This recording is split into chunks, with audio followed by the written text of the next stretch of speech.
The mattress was firmer than I remembered. Not uncomfortable, just different. The familiar creak of the old wooden frame was gone too, replaced by something newer, lighter, cheaper. I ran my hand along the windowsill while the soft hum of the ceiling fan circled above, kicking dust into the air like it was trying to erase the last traces of who I used to be here. Outside, the late afternoon sun leaked through the thin curtains my mom must have bought at a dollar store. They had cartoon owls on them. I stared at them for a long time. This used to be my room, my safe place, my childhood, pressed into drywall and baseboards. Now it smelled like apple juice and dry Play-Doh. It had been about 2 years since I last spent a night at my mom's house. I'd moved out after college, got a decent job, found my own place an hour away. We still talked, more than most people my age talked to their parents, I'd guess, but I rarely came back overnight. A Sunday lunch here, a quick visit for her birthday there. That was enough. This time, though, I came back because my car broke down halfway to a wedding I didn't even want to attend. Tow truck couldn't get me a loaner until the morning, so I called my mom. "Of course, honey, just come home." That word, home, didn't hit quite right. I didn't expect my room to be the same. I'm not that sentimental. I figured it'd have boxes in it, maybe some old blankets piled up, maybe the treadmill from the basement that she never used. I didn't expect to open the door and find a plastic toy kitchen where my desk used to be, or a half-deflated inflatable dinosaur in the corner I once kept my guitar amp, or a bunk bed, with glow-in-the-dark stars on the ceiling that definitely weren't mine. "What is this?" I asked, my voice barely audible. "Oh!" my mom chirped from behind me, holding a laundry basket in both hands. "It's the kids' room now. Your sister brings them over so much these days. Figured it made sense." No apology, no warning, no conversation. Let me back up. I'm 31. No kids, never been married. My sister, Michelle, is 28. Married young, had twins right out of the gate. Eli and Zoe, now 4. Her husband, Ryan, is some kind of mid-level finance guy, always in Patagonia vests and Bluetooth headsets even at dinner. You know the type. Michelle and I aren't close, but not in a hostile way. We just diverged. Different lives, different priorities. We were tight as kids, especially after Dad left. I was 12, she was 9. After he split, I became the man of the house by default. Took care of things. Took care of her, even when she didn't notice. I guess I thought that meant something to my mom. Apparently not. She moved past me and started putting tiny socks into a drawer that still had a faded "Do Not Open" sticker I'd slapped on there in high school. "I kept some of your old things," she said, like that would somehow fix it. "Your baseball gloves in the garage, yearbooks too. I didn't throw anything out." "You just gave it away." Her hands stopped moving. "I didn't give it away," she said softly. "It's still your house, honey. But you don't really live here anymore. The kids are here every weekend. Sometimes Ryan and Michelle need space or time alone. It just made sense." It always amazes me how people use "it just made sense" to explain things that never did. That night, I lay in the bottom bunk of a bed I didn't fit in. My feet stuck out over the end, brushing against a plush dinosaur that smelled faintly of fruit snacks and pee. I tried to sleep, but my back hurt, and the ceiling fan squeaked every 11 seconds. I kept thinking about the posters I used to have on the walls, the band stickers I stuck to the inside of the closet door, the notes from girls I once hid under my mattress. All gone. Painted over, wiped clean. I didn't cry, but I felt something just as useless. In the morning, I found a note on the kitchen table in my mom's handwriting. She had gone to her church volunteer shift, said there were waffles in the freezer. I skipped them. Instead, I walked out to the garage, opened the old plastic bin she said had my stuff. It wasn't much. A glove stiff from age, a stack of yearbooks tied with string, a box of mismatched Lego pieces, one of my old sketch pads with a dried-out gel pen wedged in the spiral binding. Under it all, I found something I'd forgotten about, a picture frame. It was me and Michelle, arms around each other, grinning like idiots in our Halloween costumes. I was 15, she was 12. She was dressed as a witch, and I was a pirate with a fake sword I'd broken before we even left the house. I stared at it longer than I should have. Then I noticed something scratched into the back of the frame. I turned it over. In tiny letters, written in Michelle's old bubbly handwriting, it said, "Best brother ever." That night, I didn't drive back to the wedding. I didn't go anywhere. I sat at the kitchen table when my mom came home and waited. "We need to talk," I said. She looked tired, more than usual. "About the room?" "About everything." She sat down across from me, poured herself some tea, and didn't speak for a while. "I know it hurt," she said finally, "but I really didn't think you'd care." "You didn't think I'd care that you gave away the one space I ever had in this house?" "You don't live here, Adam. You haven't in years." "That doesn't mean it wasn't mine," she sighed. "Michelle's going through a lot. Ryan works late, and the twins, they're a handful. You know how it is." "No," I said.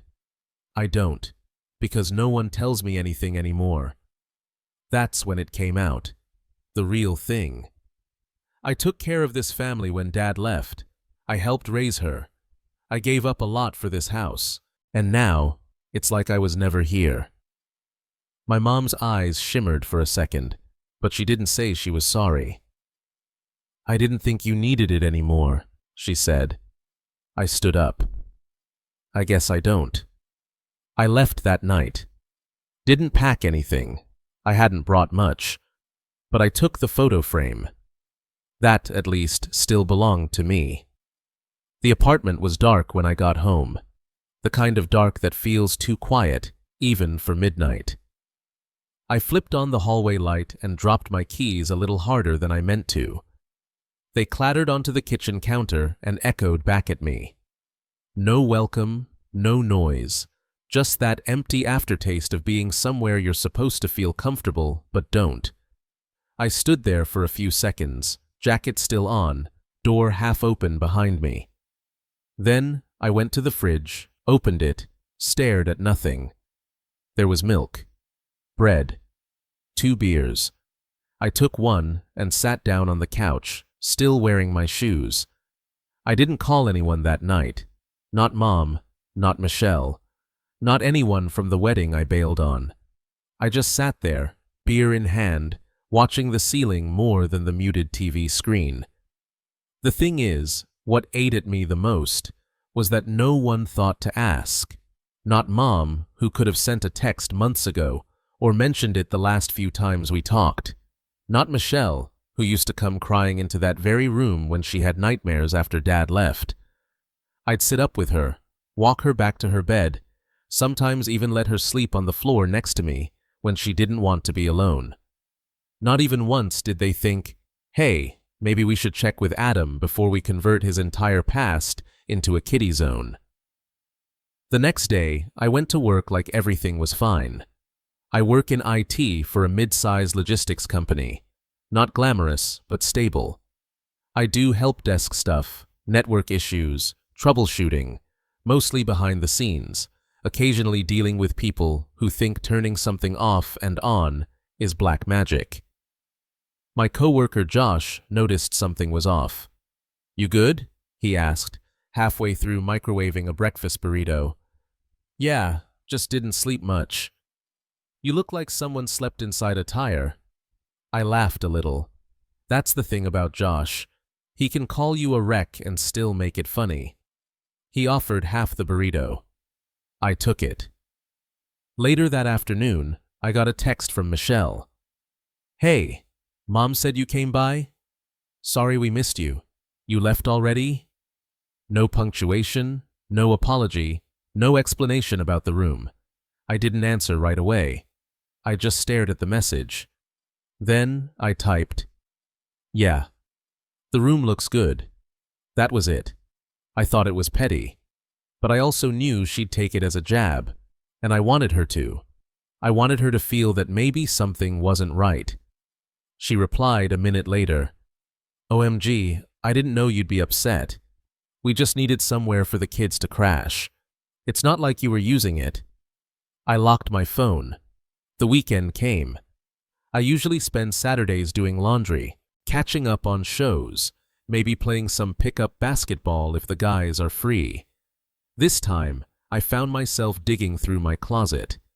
I pulled out an old box marked college stuff, mostly filled with loose cords, notebooks, and a couple of hoodies I hadn't worn in years.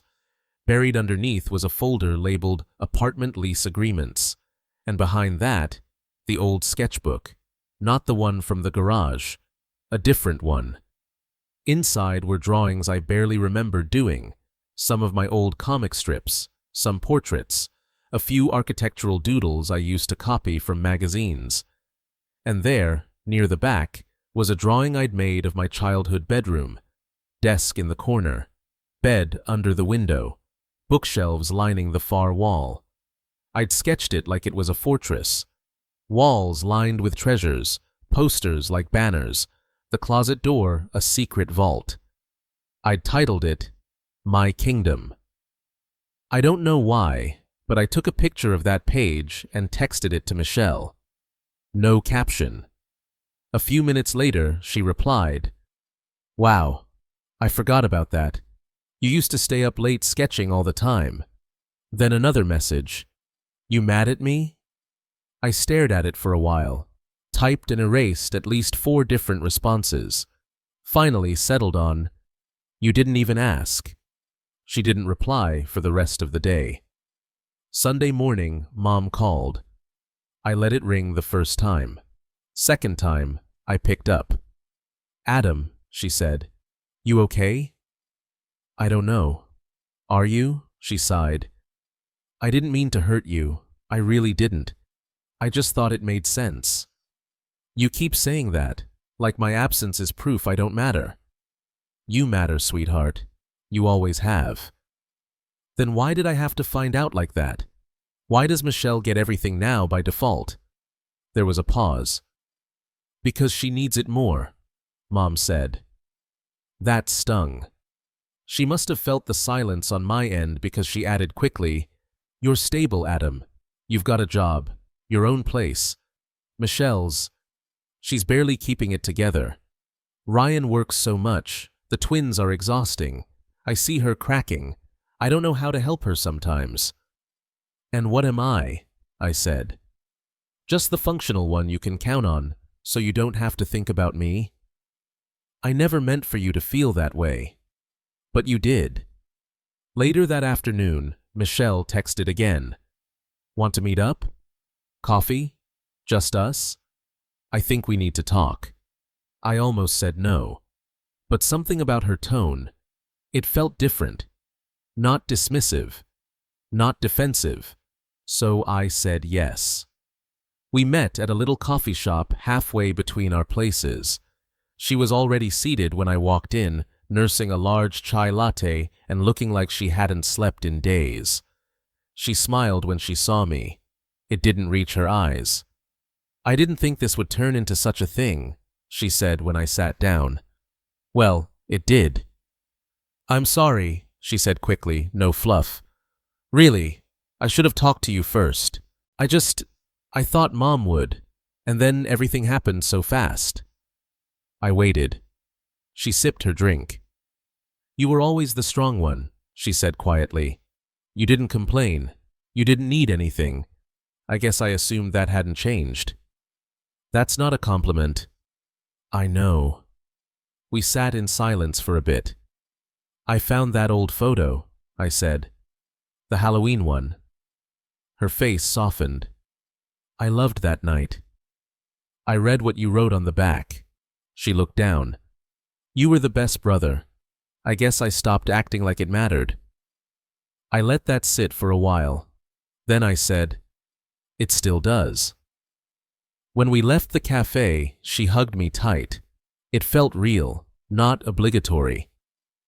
Before I walked to my car, she said, "Do you want the room back? I mean, we can figure something out." I shook my head. "No, but I want it to mean something. I want to know that you and Mom didn't just wipe me out of the house like I was never there." "You weren't erased," she said. "Just moved." "Then move me back," I said. "Somewhere." She nodded. A few days later, I got an email from Mom. Subject: Your shelf inside were 4 pictures.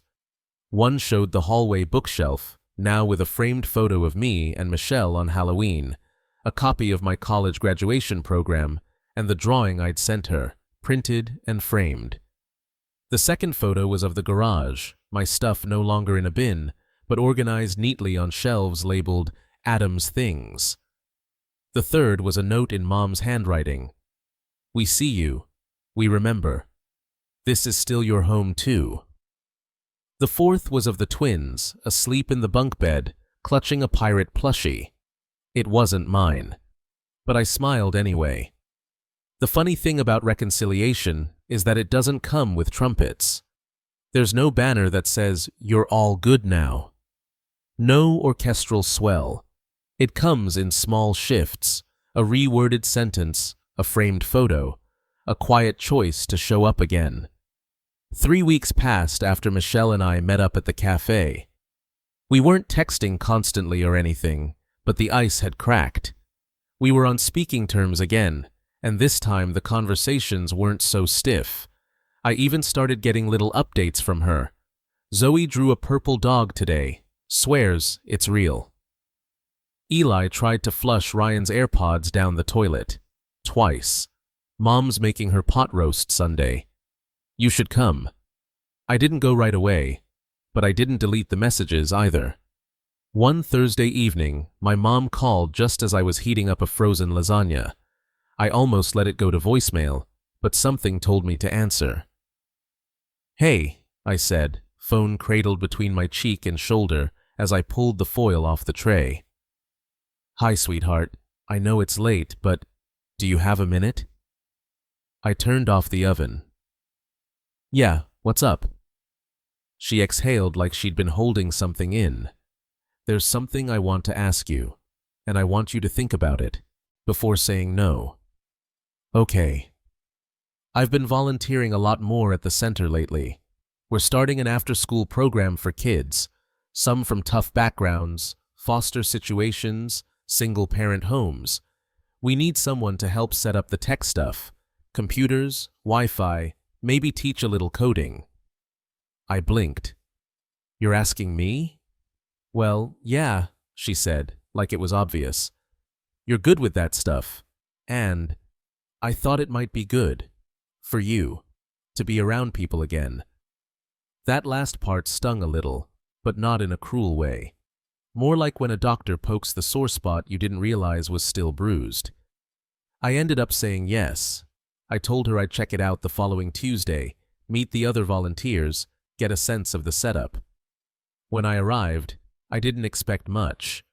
Probably some old desktops, flickering fluorescent lights, and a half-deflated soccer ball in the corner. But it was actually nice. Clean space, colorful walls, a shelf of donated books, 5 donated Chromebooks still in boxes, a printer that looked like it hadn't been cursed yet. There was a small whiteboard with someone's handwriting on it. "Safe isn't perfect, it's consistent." I stood there reading that line for a long time. I started coming in twice a week after work. At first, I just did what I was asked. Set up the computers, installed basic programs, ran internet lines cleanly through the space. But the more I showed up, the more the kids started to talk to me. One boy, Jalen, maybe 9, asked me how to make a website. Another girl, Mina, kept trying to draw comics in PowerPoint because it looked cooler than paper. I showed her Canva instead. Her eyes lit up. I didn't expect this to feel like anything. I figured I was doing a favor. But every time one of them smiled at me like I'd just handed them fire from the gods, something loosened in my chest. Mom would sometimes pop in while I was there, bringing snacks or cleaning out storage. She didn't hover, didn't push conversation, but every now and then she'd catch my eye and smile like she was proud. I hadn't seen that look since college. One night, I got a text from Michelle. "We're doing dinner Saturday. Ryan's out of town. Mom's coming too. Just us three. Please say yes." I stared at the message for a while. The idea of sitting at a table with them again made something tighten in my stomach. But at the same time, I wanted to know if this rebuilding thing could really work. I texted back, "Okay, what time?" Saturday evening, I pulled up to Michelle's house around 6. It was a nice suburban place, 2 stories, tiny porch, fake lanterns, welcome mat that said, "Chaos lives here." Seemed accurate. When she opened the door, Zoe zoomed past her in a tutu and fairy wings, holding a plastic wand like she was about to hex me. "You shall not pass," she shouted. I knelt down. "Okay, but what if I brought you cookies?" Her eyes narrowed. "What kind?" "Chocolate chip." She moved aside. "Proceed." Michelle laughed. "They've been asking about you all day." "I brought books," I said, holding up 2 old Dr. Seuss ones I found in my apartment. Michelle teared up. Just a little. "They're gonna love that."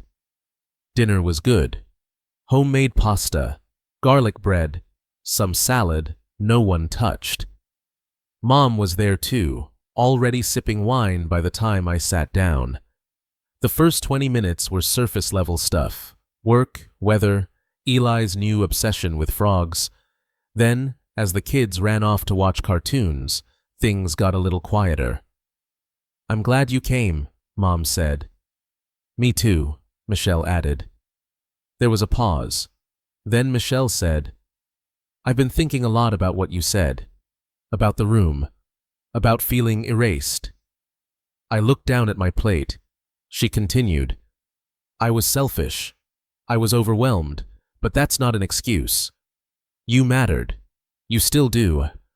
I want the kids to know who you are, not just as Uncle Adam, but as the guy who built forts in that room, who drew comics on the walls with washable markers, who took care of me when Dad left." My throat tightened. I nodded.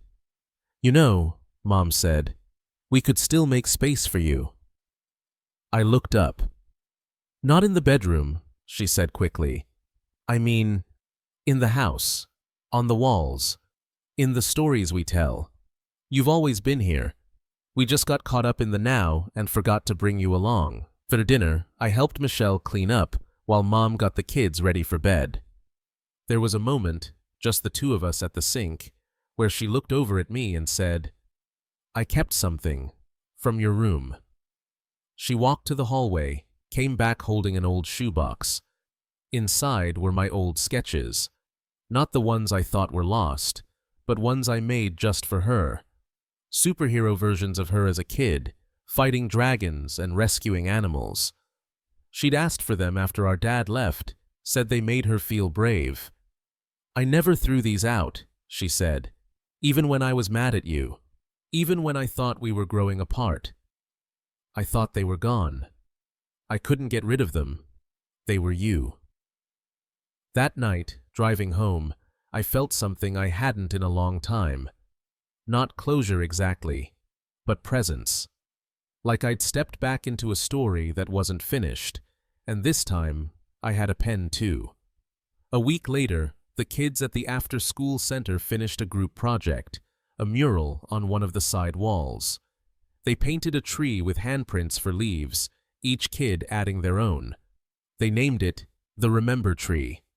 Underneath it, in crooked little letters, someone wrote, "We don't erase, we build." I stood there, staring at it, my hand still stained with green paint from helping tape the outline. and for the first time in years, I didn't feel like I had to prove anything. I just was. It was Saturday morning when I found the voicemail. I hadn't heard the phone ring. Must have been when I was in the shower. The notification blinked at me from the lock screen. One new voicemail. Mom. I hit play and set the phone on the counter. Hey, Adam. It's me, just wanted to ask you something. No rush. Call when you get a sec. That was it. Her voice sounded tired. Not frail, but carrying that edge people get when they've been holding their breath too long. I called her back on the drive to the rec center. She picked up on the first ring. Hi, sweetheart. You okay? I'm fine. Just, can we talk later today? In person? Sure. Something going on? No, she said quickly. Well, yes, not bad.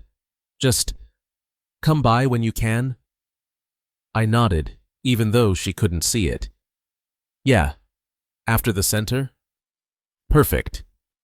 The rec center was buzzing when I arrived. It was family day, one of those chaotic, semi-organized Saturdays where the kids brought their siblings, sometimes even their parents, and everyone tried to pretend it wasn't mayhem. I was helping Jalen set up a Minecraft server when Mina tugged on my sleeve. Mr. Adam, she whispered like it was a secret, they're gonna make a podcast about superpowers. Who's they? She pointed to a pair of 8-year-olds interviewing each other with a toy mic that wasn't even plugged in. What's your power? One asked. I can hear ants talking, the other replied solemnly. Cool, I said. Very niche. Mina giggled. Can mine be making people say sorry? I paused. Yeah, I said. That's probably the strongest one of all. Later, I drove to Mom's. It was strange how quickly the street started feeling familiar again, like old jeans you'd forgotten still fit. When I pulled into the driveway, the porch light was already on, even though the sun hadn't gone down yet. She opened the door before I even knocked. There was a nervous energy about her. Busy hands, shifty glance, smile that seemed stapled on. What's up? I asked. Come in. It'll make more sense inside. She led me to the living room. Something was different. The old coffee table was gone. In its place was a new one, sleek, minimal, probably from IKEA. The photos on the mantel had been rearranged too. Now front and center was one of me and Michelle in caps and gowns. Another of the twins sitting on the porch. A third, a new one, of all of us at last month's dinner. But what caught my eye was the wall above the TV. It was painted, a full mural done by hand, clearly not professionally. But it had heart. It was a tree, similar to the one at the center. But this one had names etched into the trunk. Michelle, Adam, Mom. Then branches labeled Zoe and Eli, and leaves scattered with small things. A book, a sketch pad, a stuffed frog, a pirate sword. I walked up to it without speaking. You made this? I asked. I had help, she said. Some of the kids from the center came by last week. Michelle helped too. I stepped closer. One branch had a tiny drawing tacked to it, faded ink, but still legible. It was the superhero Michelle, the one I'd drawn years ago. She said it was her favorite, Mom said. I turned around. She looked nervous, like she was waiting for a verdict. It's beautiful, I said. Her shoulders dropped with relief. I wasn't trying to fix everything. I just wanted to show you you're still here, in this house. I nodded. And the room? She bit her lip. Still for the twins, but there's something else. She led me down the hallway to the old den, the space Dad used as an office before he left. It had become a storage room over the years.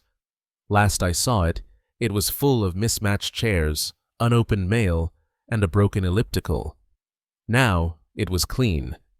Empty except for a new desk, a tall bookshelf, and a drafting table by the window.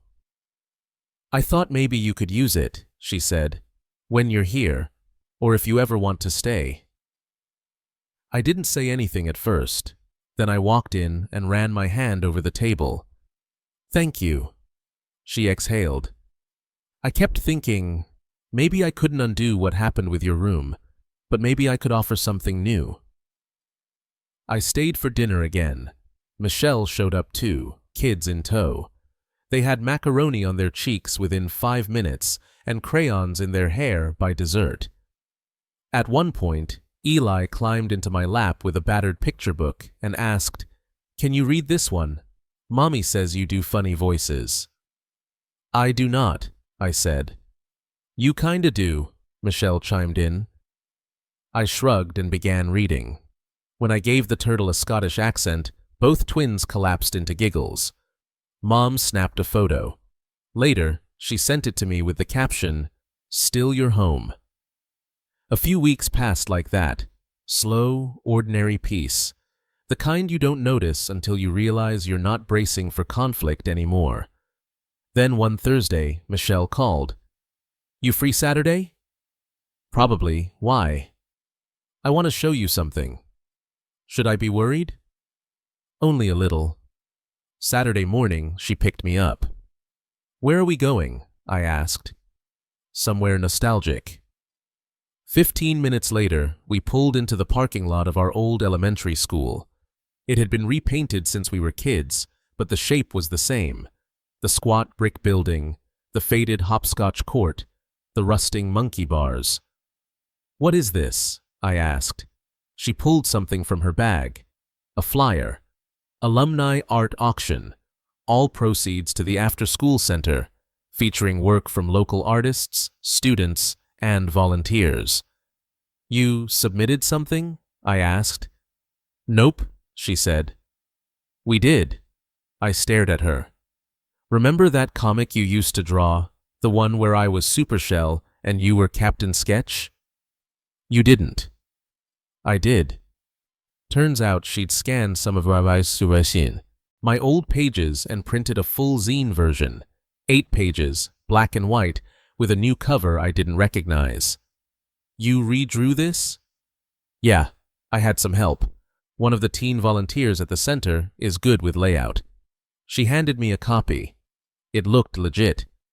I figured, this way you're still part of the house, the family, the community. I stared at the comic for a long time. Captain Sketch and Supershell stood back to back on the last page, facing a big swirling monster labeled Self-Doubt. Their speech bubbles said, "I got your back." I always did. That night, I sat in my apartment, comic in hand, and let myself feel it. The loss, the repair, the things said and unsaid. There's no such thing as restoring childhood, but sometimes, if you're lucky, the people who hurt you are willing to rebuild something new. I took one of the zines and tucked it into my sketchbook. Then I opened to a blank page, picked up a pen, started to draw again. I was home, not Mom's home, but my apartment, and the sound of it tapping the windows was louder than usual. Steady, insistent, like the sky had finally cracked open and decided to say everything it had been holding in. I sat by the window with a cup of tea and the box of zines Michelle had printed. We'd sold nearly all of them at the auction a few weeks ago. 50 copies gone in 2 hours, with little kids lining up for autographs and asking if Captain Sketch was real. I told them he was, that he'd just been quiet for a while. Thanksgiving had always been complicated in our family.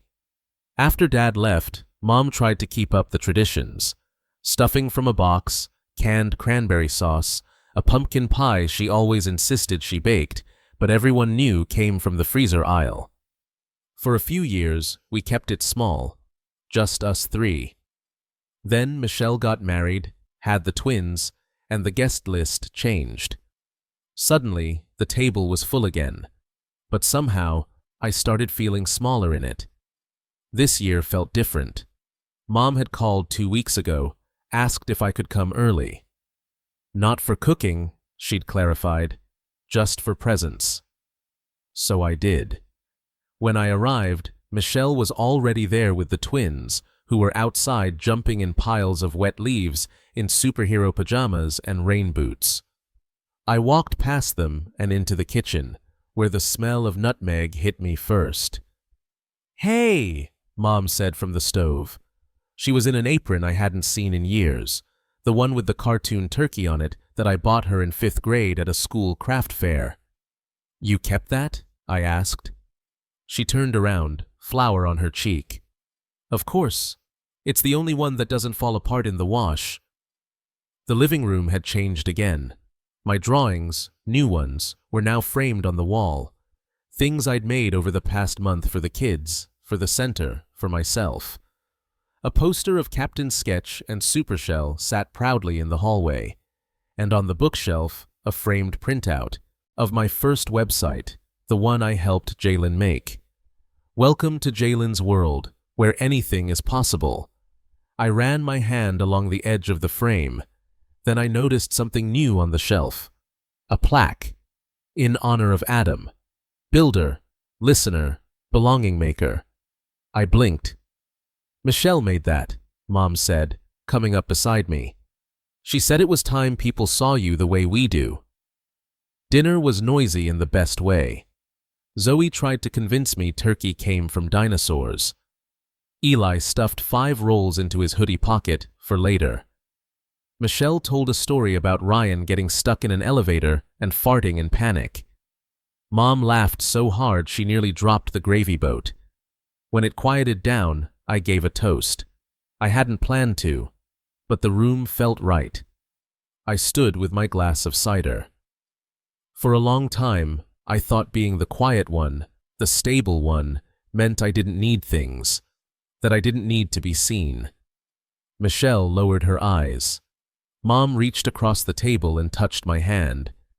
But lately, I've realized, even quiet people need their names spoken sometimes. Even the strong ones need to hear they matter. I lifted my glass. To family. The kind that breaks and rebuilds. Who forget sometimes, but try to remember better. They clinked their glasses against mine, and we drank.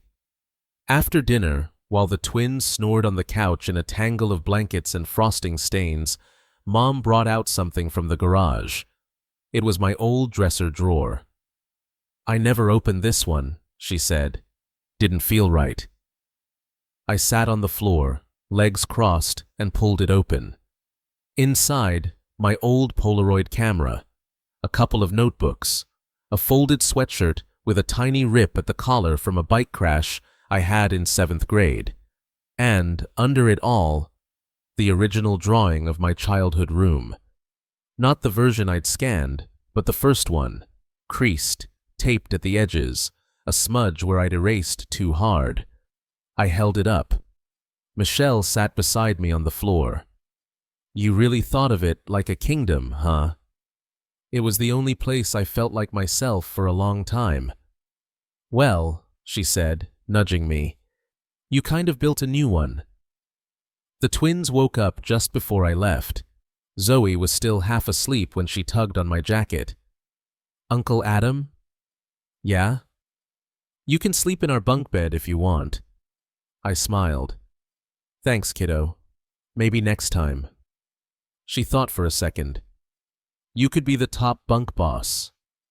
"Is that like the king?" "Better. The king just sits. The boss gets snacks." I nodded solemnly. "I'll consider it." On the drive home, the rain had stopped. The roads were still wet, shiny, like the world had been rinsed clean. I didn't feel erased anymore. Not forgotten. Not replaced. I'd lost a room, but I'd gained a home. If this story moved you, subscribe for more real-life confessions and emotional journeys like this on